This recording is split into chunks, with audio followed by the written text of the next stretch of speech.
নমস্কাৰ জনাইছো সকলোকে পোনপ্ৰথমে খুব বেছি ভাল লাগিছে আপোনালোকৰ মন্তব্যবিলাক পঢ়ি যোৱাকালি যিটো ভিডিঅ' আপোনালোকৰ কাৰণে মই আগবঢ়াই দিছিলো তাত ইমান ধুনীয়া ধুনীয়া আপোনালোকে মন্তব্যবিলাক দিছে একদম পঢ়ি ভাল লাগি গৈছে আচলতে আপোনালোকৰ সেই প্ৰেৰণামূলক মন্তব্যবিলাকে মানুহক আচলতে আগবাঢ়ি যোৱাত অকণমান সহায় কৰে ঠিক তেনেদৰে ময়ো অকণমান সাহস পাওঁ আপোনালোকৰ মন্তব্যবিলাক পঢ়িলে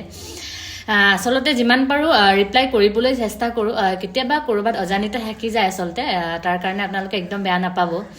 আৰু যোৱাকালি যিটো ভিডিঅ' মই আপোনালোকৰ কাৰণে আগবঢ়াই দিছিলো সেই বিষয়বস্তুটো মোৰ উত্থাপন কৰা আচলতে একেবাৰে মন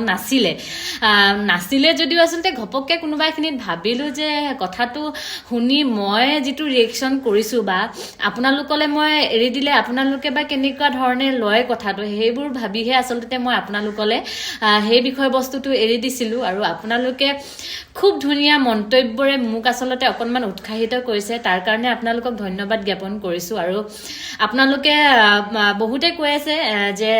তুমি এইবিলাক একেবাৰে গুৰুত্ব নিদিবা নিজৰ কাম কৰা এনেদৰে কৈ আছে আচলতে আপোনালোকে মোক যেনেদৰে ভাবি মন্তব্যবিলাক আগবঢ়াইছে তেনেকুৱাই মই কাৰণ কেতিয়াও মই কাৰো কথা গুৰুত্ব নিদিওঁ হয় গুৰুত্ব দিম যদি তেওঁ মোৰ কথা ভালকে কৈছে যদি মোৰ ভাল ভাবি দুটামান মন্তব্য আগবঢ়াইছে সেইখিনি মোৰ কাৰণে খুব গুৰুত্বপূৰ্ণ কথা হৈ ৰ'ব মোৰ জীৱনটোত যদি মোৰ কথা বেয়াকে কৈছে সেইখিনিও মোৰ কাৰণে পেলাই দিয়া কথা নহয় আচলতে সেইখিনিও মোৰ কাৰণে খুব ভাল লগা কথা কাৰণ বেয়াকে ক'লেও আচলতে সেই বেয়াখিনিৰ পৰা শিকিব লগাও বহুত আছে গতিকে মই ভাবো যদি মোৰ কথা কোনোবা বেয়াকে কৈছে সেইটো মোৰ কাৰণে ভালকে ক'লেতো ভালেই গতিকে কোনোবাই মোৰ কথা বেয়াকে কৈছে মোৰ কাৰণে একো ডাঙৰ কথা নহয় আচলতে মোৰ কাৰণে সেয়া সাহস আৰু তেওঁ আচলতে অকল মোৰ মাতটো কথাই কোৱা নাই মোৰ বিভিন্ন ধৰণৰ কথা কৈছে যেনেকে মই ডিৱাই বোলে কেনেকে পালো সেয়াও তেওঁ বোলে সন্দেহ আছে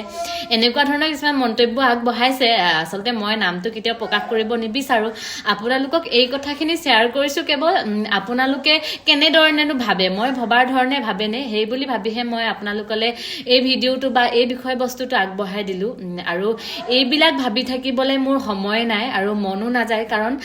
নিজৰ পেটৰ ভাতমুঠিৰ কাৰণে যিখিনি কৰণীয় কাম সেইখিনি কৰিব লাগিব যদি এইবিলাক কথা ভাবি গুণি বহি থাকো তেতিয়াহ'লে পেটৰ ভাতমুঠি কোনে দিব